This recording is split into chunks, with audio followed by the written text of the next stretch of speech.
Bueno, hermanos, Dios les bendiga. Nosotros vamos a comenzar un curso que nos va a llevar hasta el mes de agosto, porque vamos a hablar de las 10 puertas que están en el muro de Jerusalén y cómo estas 10 puertas hablan de la vida del cristiano, hablan de la vida discipular del cristiano desde el momento de la salvación hasta el momento del juicio final. Todo está descrito en esas puertas en Jerusalén. Y vamos a conversar acerca de ese tema, comenzando en el día de hoy. Hoy vamos a introducir el proceso histórico de cómo se comienza este proyecto y luego vamos a introducir cada una de las puertas individualmente en lo que significan para nuestra predicación del Evangelio. Así que yo les voy a invitar que vayan conmigo al capítulo 1 del libro de Nehemías, porque Nehemías fue el hombre que Dios llama para restaurar los muros de Jerusalén y para restaurar las puertas de la ciudad de Jerusalén. Vamos a hablar en Nehemías capítulo 1 y hoy yo voy a leer varios textos en la mañana para dejarles una idea de cómo Dios estaba preparando no solamente a Nehemías, sino a un rey pagano como Artajerjes I para que este proyecto se llevase a cabo. Así que vamos a leer en Nehemías capítulo 1, comenzando en el versículo 1. Y dice la palabra del Señor con la bendición del Padre, del Hijo y del Espíritu Santo. Palabras de Nehemías, hijo de Acalías. Aconteció en el mes de Quislú, en el año 20, estando yo en Susa, capital del reino, que vino Ananí, uno de mis hermanos, con algunos varones de Judá, y les pregunté por los judíos que habían escapado, que habían quedado de la cautividad y por Jerusalén.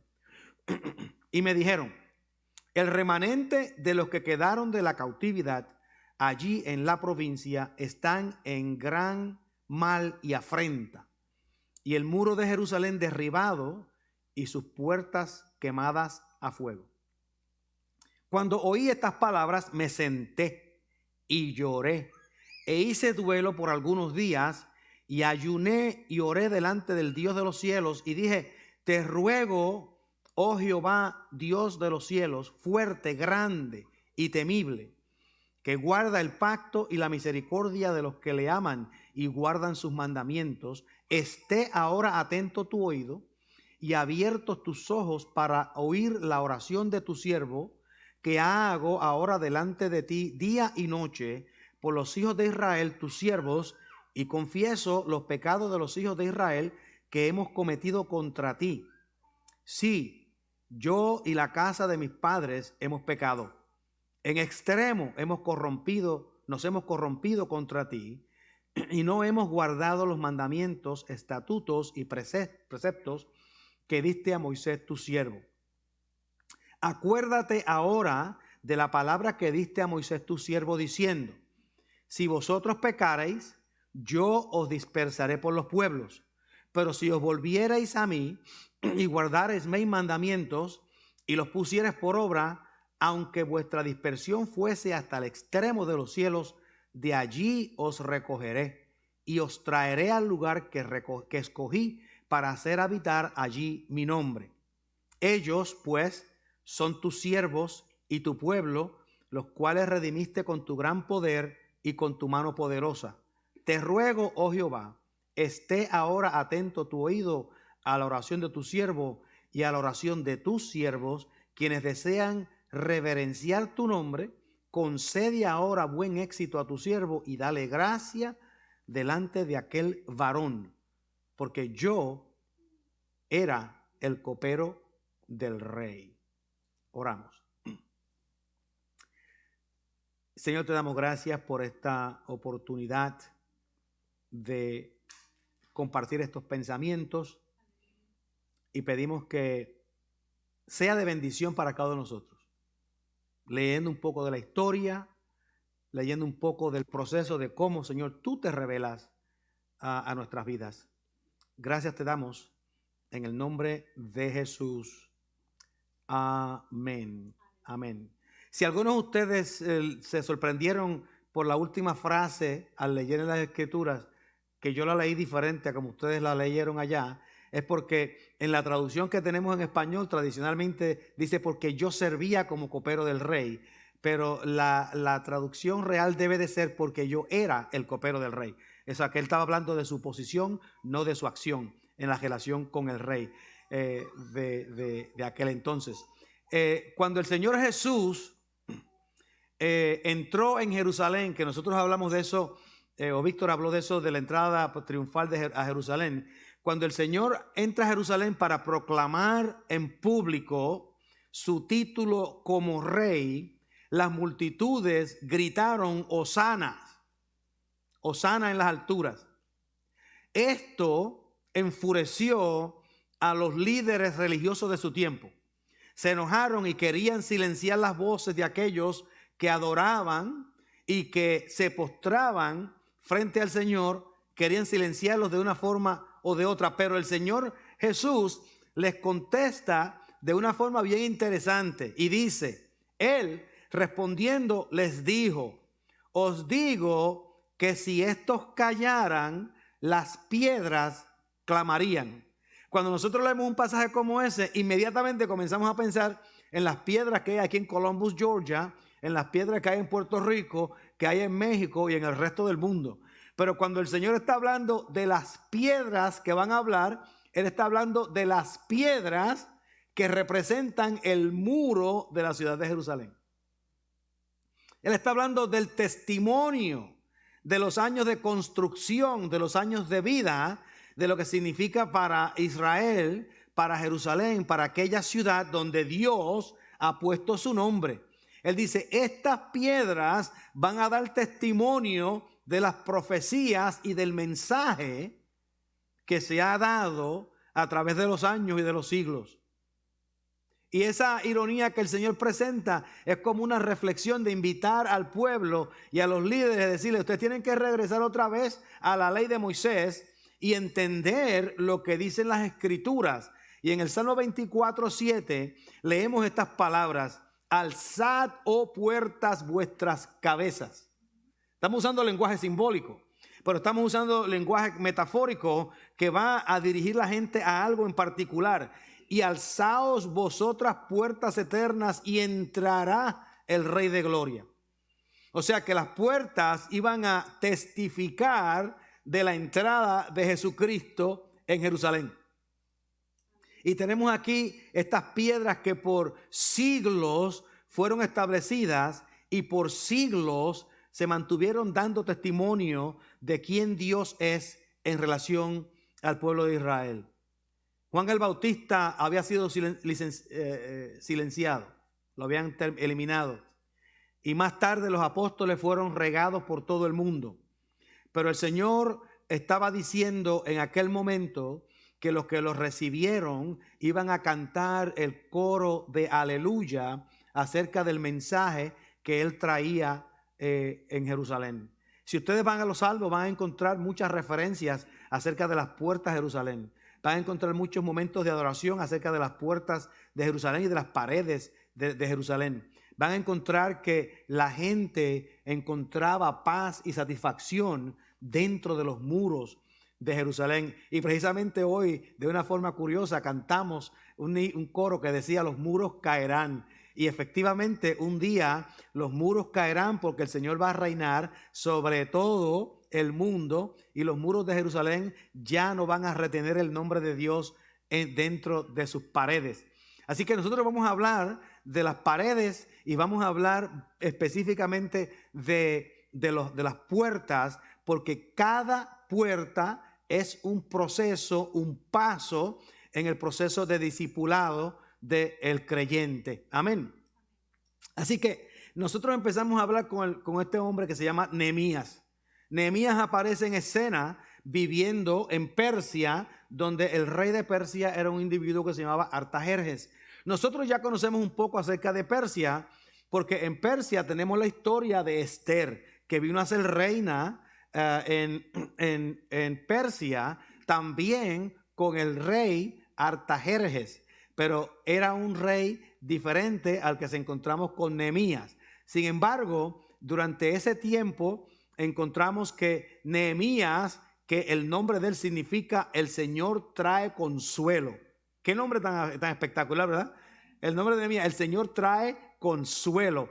Entonces, nosotros vemos en las Escrituras como Dios, es como si Dios utilizara el nombre de la persona para cumplir una misión con relación a esa persona y al pueblo de Dios. Así que el Señor trae consuelo en el nombre de Nehemías, y él vino a ser el hombre al que Dios utiliza para traerle consuelo a la ciudad de Jerusalén. Una cosa espectacular cómo eso ocurre. El Señor va a utilizar a Nehemías de una forma espectacular para revivir un espíritu que estaba desanimado de los que estaban en exilio y traerle esperanza. Ese es el consuelo que el Señor va a traer a través de Nehemías. En los primeros 7 capítulos de Nehemías vamos a encontrar algo bien interesante, que son escritos todos en la primera persona. Nehemías es el que está escribiendo. Él es el que está narrando la historia. Luego, otra persona como que termina las memorias de Nehemías, termina su narración. Pero en los primeros 12 capítulos, Nehemías está hablando de él, de lo que él vivió, de cómo lo vivió, de cómo anduvo y cómo el Señor lo fue moviendo para que él viniese a traer bendición y consuelo al pueblo de Israel, que estaban en Israel atrapados, sin dirección, sin gobierno, sin rey. Cabe mencionar que cuando Nabucodonosor se lleva al pueblo de Israel cautivo en el año 605 de la era cristiana, nosotros estamos viendo que se lleva un grupo de personas e Israel se queda sin rey, se quedan todos regados, otras personas vienen y saquean la ciudad, destruyen el templo, el pueblo está todo regado por aquel lugar, los que se quedaron en exilio, otros fueron a Persia, algunos ya habían ido hasta Asiria 100 años anteriormente con el rey, cuando Sennacherib ataca al pueblo judío al norte de Israel. Así que nosotros vemos la historia como comienza a desarrollarse. En el año 535, antes de la era cristiana, el rey Ciro da permiso para que muchos judíos exiliados en Babilonia regresaran otra vez a Israel. Y muchos regresaron, pero en sí no tenían gobierno ni dirección. 100 años después, o casi 100 años después, encontramos la historia de Nehemías, que se encontraba en una posición prominente en el reino de Artajerjes en Persia. Así que los judíos estaban en Babilonia y estaban en Persia, la capital era de Susa. Y ahí, en Persia, fue donde encontramos a Esther, encontramos a Mardoqueo, encontramos cómo Dios libera al pueblo en Persia. Nehemías, que se había criado en Persia, ahora estaba sirviendo en la corte del rey. Algo sencillamente tremendo, como Dios viene a organizar este proceso. Primero abre la puerta para Esther, después que Esther establece a los judíos en Persia, Dios va a abrir la puerta para Nehemías, para que venga a ser el que traiga consuelo a los exiliados en Jerusalén. El primer pasaje comienza de esta manera. Dice: palabras de Nehemías, hijo de Icalías. Aconteció que en el mes de Quislú, en el año 20, estando yo en Susa, el mes de Quislú es el mes noveno en el calendario judío. El mes noveno en el calendario judío, si contamos, empezando con el primer mes del año judío. Dice, estaba en el año 20, que eso es en el año 445 antes de la era cristiana, estando yo en Susa, capital del reino, que vino Hanani, uno de mis hermanos, con algunos varones de Judá, y les pregunté por los judíos que habían escapado, que habían quedado de la cautividad, y por Jerusalén. Y me dijeron: el remanente, los que quedaron en la cautividad allí en la provincia, están en gran mal y afrenta, y el muro de Jerusalén derribado y las puertas quemadas a fuego.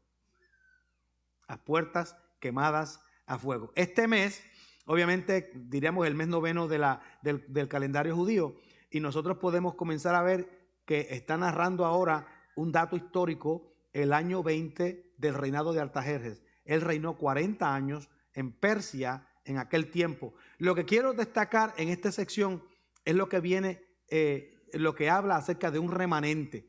Dios siempre ha mantenido un remanente, ya sea en Israel, ya sea en Jerusalén, ya sea en Persia, ya sea en Babilonia o ya sea en Columbus, Georgia. Dios siempre tiene un remanente de personas que son fieles a Dios. ¿Ustedes se acuerdan de la historia cuando el profeta Elías estaba en una cueva protestándole a Dios que solamente él quedaba vivo de todos los que servían a Dios? Y Dios le dice: levántate de ahí, deja de estar llorando y quejándote, que hay 7,000 hombres que yo he guardado que no han doblado rodillas a Baal. Así que Dios siempre mantiene un remanente de personas para sí y para su servicio. Aquí viene el mensaje que recibe Nehemías, un mensaje de los muros de Jerusalén destruidos y de las puertas quemadas y destruidas. Nehemías entiende que la destrucción de los muros, no que todos los muros fueron derribados, pero las puertas son derribadas. Él entiende que eso significa que el pueblo de judío, el pueblo que estaba en Israel, no tenía protección y no tenía dirección de parte de Dios. Y Nehemías entonces va a hacer una oración. Pero fíjense cómo él comienza esa oración. Porque Nehemías era un hombre de fe y era un hombre que mantenía como dice uno, 2 fuentes de servicio a Dios. Él entendía quién Dios era. Nehemías sabía quién Dios era y él también conocía la palabra de Dios. O sea que él conoce a Dios y conoce su palabra. Y mire cómo comienza la oración de Nehemías, que es una oración sencillamente tremenda. Dice: cuando oí estas palabras, me senté y lloré, e hice duelo por algunos días, y ayuné y oré delante de Dios de los cielos. Fíjense que Nehemías escucha el mensaje, y una de las cosas que ocurre con él es que él siente una congoja por su pueblo y por su gente. Porque él tenía una pasión por su pueblo y por su gente. Déjeme hacer una anotación aquí parentética. Nosotros no tenemos ni la misma pasión ni el mismo lloro por los que se pierden que tenía Nehemías por su gente. Eso es parentético. No lo voy a expandir más allá porque eso podría ser una predicación diferente. Pero nosotros debemos de desarrollar una pasión por los perdidos, y nosotros debemos desarrollar una pasión por la iglesia, y debemos desarrollar una pasión por el pueblo de Dios, y nosotros debemos estar corriendo a reunirnos en este lugar en adoración todos los domingos y todos los miércoles cuando venimos a los estudios bíblicos, porque debemos tener una pasión por las cosas de Dios. Pero voy a dejarlo ahí porque si no me roba todo el tiempo. Debemos desarrollar una pasión por la palabra de Dios. Y Nehemías conoce a Dios. Y mire cómo dice, lo primero que Nehemías va a hacer en su oración, dice: te ruego, oh Jehová. Fíjense cómo lo describe: Dios de los cielos. Una descripción de Dios. Dios de los cielos, fuerte, grande y temible, que guarda el pacto fiel y la misericordia a los que aman y guardan sus mandamientos. O sea que Nehemías, nos da aquí 5 cualidades del carácter de Dios. ¿Se acuerdan que yo le digo que en el Antiguo Testamento y en varios sitios en la Biblia encontramos unos paquetitos de las cualidades del carácter de Dios? Aquí hay 5 cualidades del carácter de Dios. Si nosotros queremos conocer a Dios, Nehemías nos va a dar 5 cualidades de quién este Dios es. Es el Dios de los cielos, Dios eterno, Dios invisible, Dios invencible. Es el Dios fuerte, el Dios grande y temible. Fíjense que fuerte y grande son 2 cosas diferentes. Fuerte habla de su poder, grande habla de su gloria y magnificencia, y temible habla de su apariencia en la presencia de los hombres. Un Dios que es fiel, que guarda el pacto. Ese es el Dios fiel. Un Dios que guarda el pacto y la misericordia, porque este Dios temible y grande y fuerte es también un Dios de misericordia. Y Nehemías dice: reconociendo quién tú eres, yo te pido ahora que tú tengas tus ojos abiertos, tus oídos abiertos, atentos a mi oración que hago delante de ti. En otras palabras, antes de Nehemías pedirle nada a Dios, Nehemías reconoce quién Dios es. Y a veces nosotros oramos otra tangente. A veces nosotros oramos demandando de Dios y ni siquiera sabemos quién es Él. Exigiéndole a Dios y ni siquiera sabemos quién es Él. No tenemos ni siquiera el más mínimo respeto de decir: yo reconozco quién tú eres y yo quisiera acercarme a ti con humildad, con sencillez, sabiendo que tú eres más grande y sabiendo que si tú decides no tienes ni que escucharme ni mirarme. Pero eso es otra tangente. Así que dice: esté ahora atento tus oídos y tus ojos para oír mi oración, tu siervo. Yo no soy el jefe, yo no soy el que está al frente del negocio. El que está al frente del negocio es Dios. Nosotros somos sus siervos, que hago ahora delante de ti día y noche por los hijos de Israel, tus siervos. Y fíjense, no solamente reconoce quién Dios es, sino que especifica la oración que ni siquiera es por él, sino que por los siervos de Israel. Y dice entonces Nehemías, que no estaba en Jerusalén, que se crió en Persia, dice: y confieso los pecados de los hijos de Israel que hemos cometido contra ti. ¿Cuáles son esos pecados? El abandono de la ley, el abandono de la fe, el abandono de la ciudad, el abandono de quien Dios es, el abandono del servicio a Dios, el adoptar el servicio de dioses paganos, envolverse en la vida del mundo. Esos pecados que hemos cometido contra ti, yo y la casa de mi padre hemos pecado. Y acuérdense que Nehemías no estaba en Jerusalén. Nehemías estaba en Persia. Pero dice: nosotros hemos pecado contra ti, hemos fallado. Y él reconoce que parte de las pruebas que ellos estaban experimentando y que estaban sufriendo en Israel y en Jerusalén era a consecuencia directa de los pecados por causa de la idolatría. Dice: en extremo nos hemos corrompido contra ti y no hemos guardado los mandamientos, estatutos y preceptos que diste a Moisés, tu siervo. Ahí también Nehemías reconoce que entiende la palabra. Él entiende los mandamientos. Él entiende los estatutos. Quiere decir que los estatutos y los mandamientos de Dios llegaron a Persia. Se mudaron a Persia junto con el pueblo de Israel. Y aquel pueblo que estaba allá conocía el mensaje de Dios. Pero la gente se ha corrompido en contra de Dios, se ha separado de Dios y no pueden servir a Dios de una forma apropiada. El próximo versículo, pues le dije que iba a leer unos cuantos versículos y hacer comentarios porque estamos hablando de historia, ¿verdad? Hablando de historia y algunas tangentes que a veces uno se va. Pero no es problema. El próximo versículo aparece del verso 8 al 11. Y aquí en el verso 8 al 11 vamos a encontrar la razón por la cual Nehemías va a ser llamado para esta misión. Dice en el verso 8: acuérdate ahora de las palabras, de la palabra que diste a Moisés tu siervo, diciendo. En otras palabras, Nehemías no solamente dice: nos hemos corrompido, vengo delante de tu presencia, yo sé quién tú eres Dios, pero yo quiero retornar a ti las palabras que tú dijiste porque tú eres fiel. Las palabras que tú dijiste de Moisés: si vosotros pecareis, yo dispersaré a los pueblos. Eso ha ocurrido. Lo entendemos, Señor, que hicimos eso. Pero si os volvierais a mí y guardarais mi mandamiento y los pusierais por obra, aunque vuestra dispersión fuese hasta el extremo de los cielos, de allí os recogeré y os traeré al lugar que escogí para hacer habitar allí mi nombre. Dios tiene su nombre habitando en Jerusalén.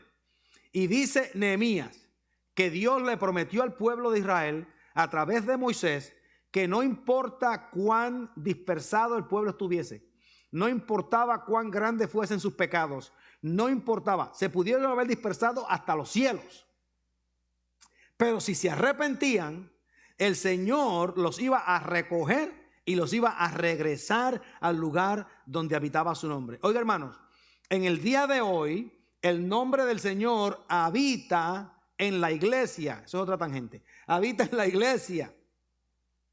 Y el Señor quiere que el remanente fiel se congregue en la iglesia. Y cuando decimos la iglesia no me refiero solamente al edificio, sino que me refiero al grupo de personas que se une fielmente para adorar y servir al Señor.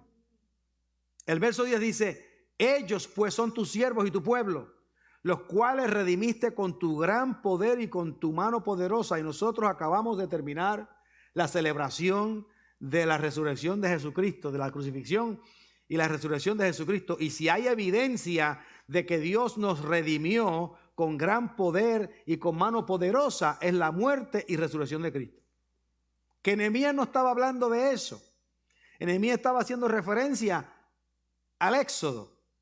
Pero el éxodo es para Israel lo que la cruz es para nosotros. El pueblo de Israel miraba hacia el éxodo para ver la gloria de Dios. Y nosotros miramos la cruz y la tumba vacía para ver la gloria de Dios. Te ruego, oh Jehová, esté ahora atento tu oído a la oración de tu siervo y a la oración de tus siervos, quienes desean reverenciar tu nombre. Concede ahora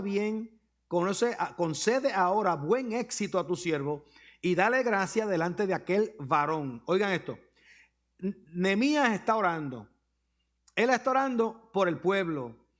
En estos instantes él no sabe de seguro que él va a ser al que Dios va a escoger para hacer este trabajo. Pero él sabe de seguro de que él va a tener que jugar un papel en este juego. Él tiene un rol que jugar en esta situación. Y miren lo que como termina el versículo 11. Dice: porque yo servía al copero del rey, o de copero al rey. La realidad que debe decir es porque yo era el copero del rey. Esa era la posición que él tenía. Ahora, piensen en el copero. Nosotros hemos visto esa frase anteriormente. En el tiempo antiguo, cuando José fue llevado prisionero a Egipto, el copero y el panadero fueron arrestados. El que cocina y el que prueba el vino fueron arrestados porque habían hecho un plan para matar al faraón. Y estando en la cárcel con José, cada uno tiene un sueño. El panadero tiene un sueño y el copero tiene un sueño. Y no sabían lo que los sueños significaban. Hablan con José y José le dice: al panadero lo van a matar y al copero lo van a restaurar para faraón.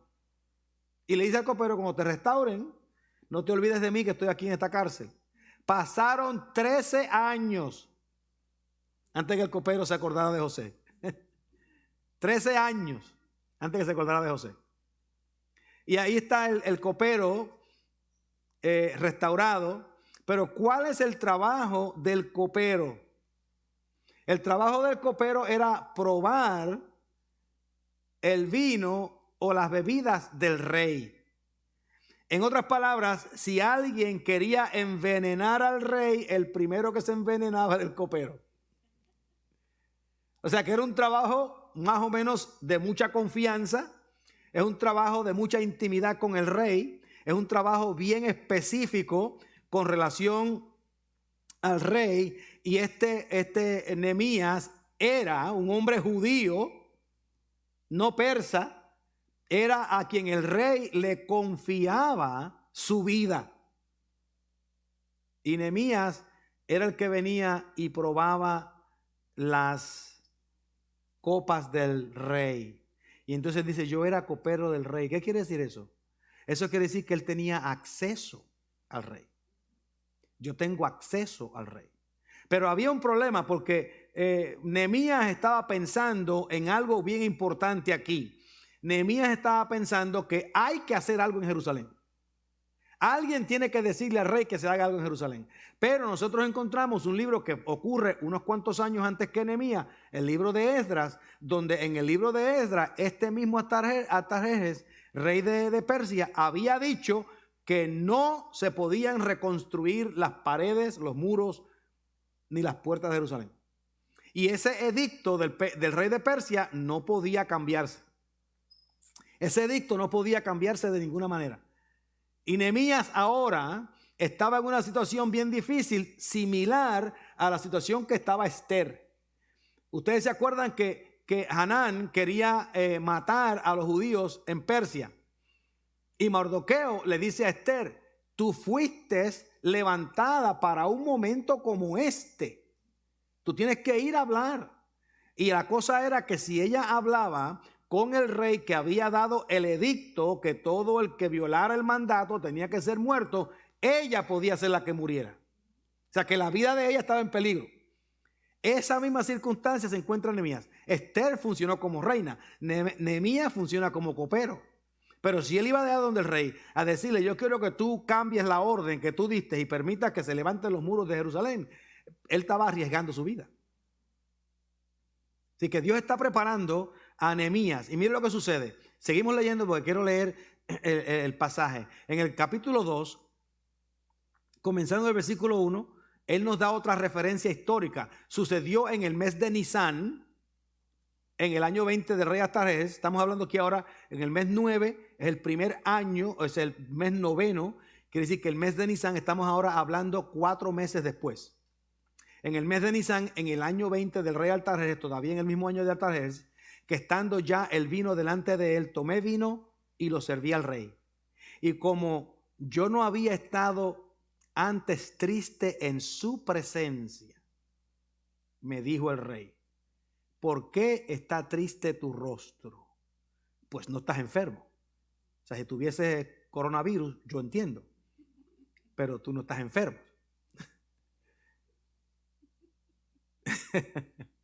No es esto, sino quebranto de corazón. Entonces temí en gran manera. Fíjese cómo dice que el rey que conoce a su copero,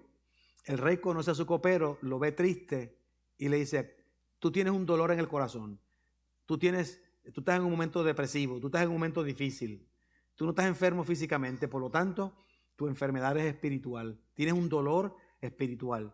Y Nehemías dice, yo me entristecí en gran manera. ¿Por qué? ¿Por qué se entristece? Nehemías se entristece porque él sabe que tiene que contestarle al rey. Y al contestarle al rey, él tiene que contestarle al rey la razón por la cual él está enfermo. Él está triste. Y la razón no es en Persia, sino que es en Israel.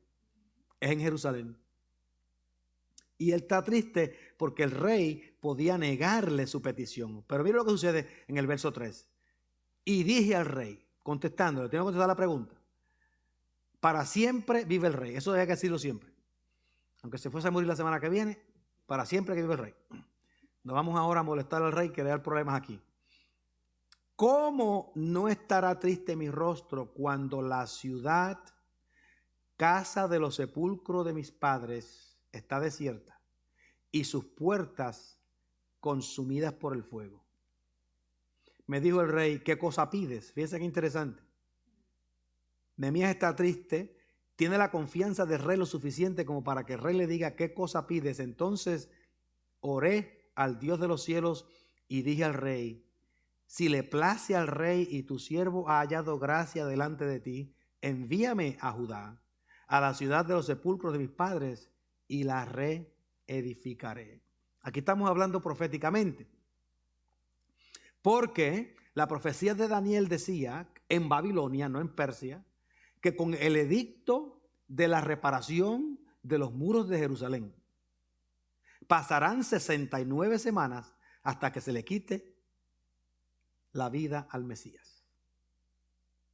Y si nosotros contamos del edicto de Artajerjes a Nehemías para ir a reconstruir los muros y las puertas de Jerusalén, hasta la muerte de Cristo pasaron exactamente 483 años, que son las 69 semanas de Daniel.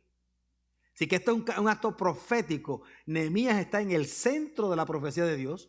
Artajerjes está en el centro de la profecía de Dios, que va a cumplir la profecía de Daniel, que fue dada más de 100 años antes, cuando Daniel todavía estaba en Babilonia.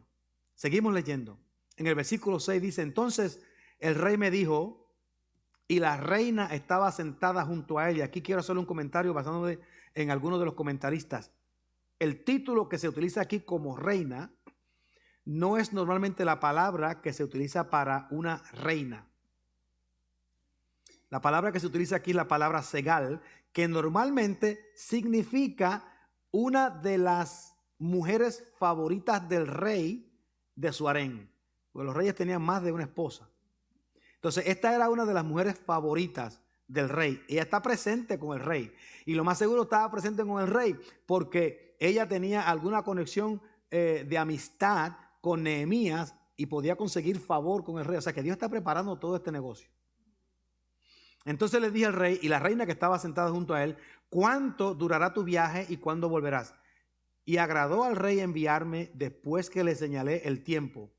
Además dije al rey: si le place al rey que se me den, porque Nehemías tenía un plan ya hecho, 4 meses pensando y planificando, que se me den cartas para los gobernadores al otro lado del río, para que me franqueen el paso hasta que llegue a Judá, y carta para Asaf, guarda del bosque del rey, para que me dé madera para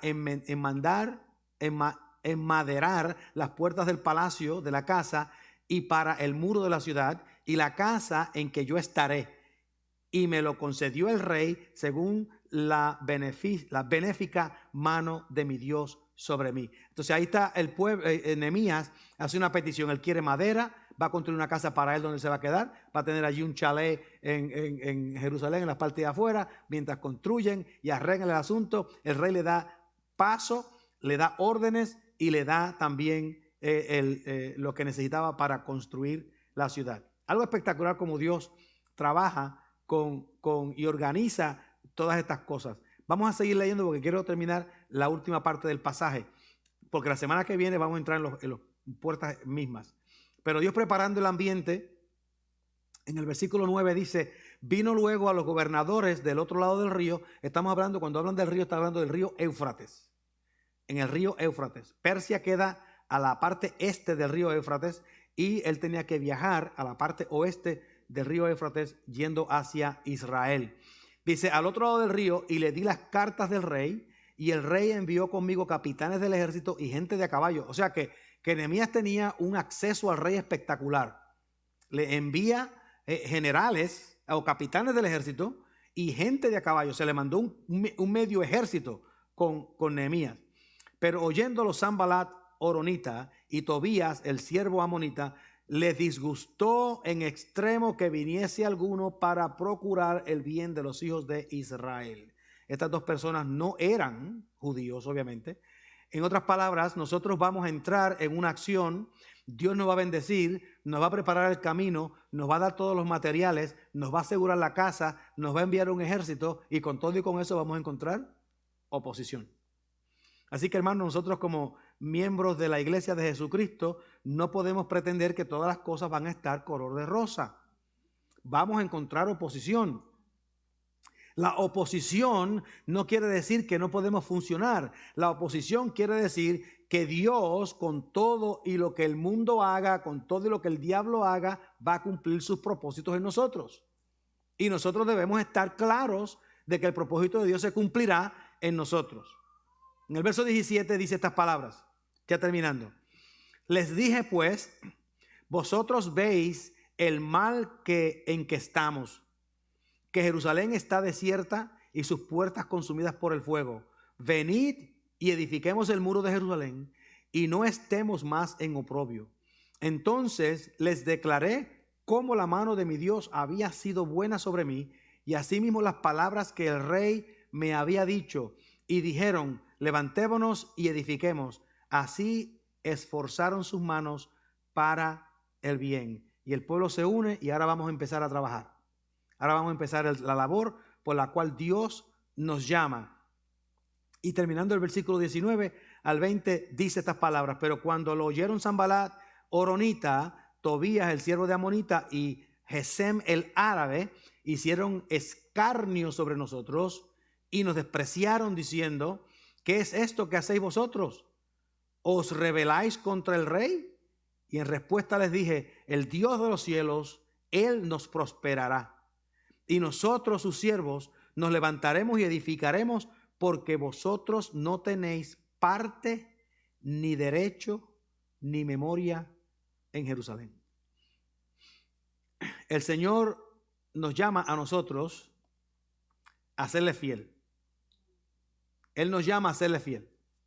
Él nos llama a construir este edificio que nosotros tenemos acá, que llamamos la iglesia de Dios, la iglesia de Cristo. Y el Señor quiere que nosotros vivamos de acuerdo a sus preceptos, de acuerdo a sus mandatos, de acuerdo a su carácter. Y podemos contestarle al mundo que se burla, porque óigame, el mundo se burla de nosotros. Hablan mal, nos critican, somos unos fanáticos, estamos locos, hemos perdido el sentido, no somos modernos, estamos viviendo en el pasado, un sinnúmero de cosas que dicen, y esas son las cosas buenas que dicen, porque las cosas malas son peores. Y mucha gente se van a burlar. Sin embargo, lo que sucede aquí, que Nehemías dice, que yo creo que nosotros debemos recordar, es que él afirma que el Dios de los cielos es el que nos prospera a nosotros.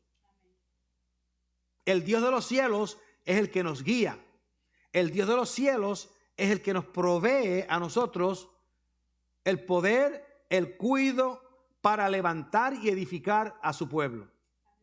Nosotros fuimos llamados para proclamar el mensaje del evangelio por todo el mundo. Nosotros no podemos ir a todo el mundo a la vez, pero podemos hablar en Columbus. Podemos testificar en Columbus, Georgia, porque Columbus, Georgia también es parte del mundo. Y aquí edificar la nueva Jerusalén, donde el Señor va a venir a reinar por toda la eternidad. Amén. Así que la semana que viene comenzamos entonces con los muros mismos, capítulo 3. Y el primer muro que vamos a hablar es el muro de las ovejas. Perdón, la puerta de las ovejas. Y la puerta de las ovejas es la puerta de salvación, que es donde comienza la jornada de la vida cristiana. Amén. Oramos. Señor, te damos gracias por esta bendición en este día. Bendice a cada uno de nosotros que hemos escuchado prácticamente la lectura de los primeros 2 capítulos de Nehemías en preparación para la obra que tú vas a hacer, Señor, cuando comencemos a ver el proceso y el progreso cristiano a través de las puertas de Jerusalén. Gracias te damos por esta bendición. En el nombre de Jesús. Amén y amén.